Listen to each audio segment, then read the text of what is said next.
Atenție! Hei, așteptați-mă! Ce o să facem? Dacă folosim talentele fiecăruia, putem reuși împreună!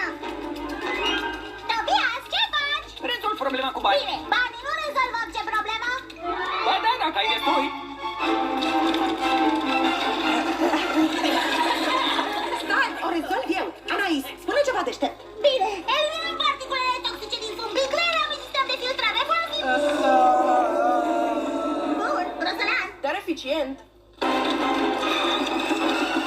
Stai, cu boilerul ce facem? E un boiler, dar în fierbe!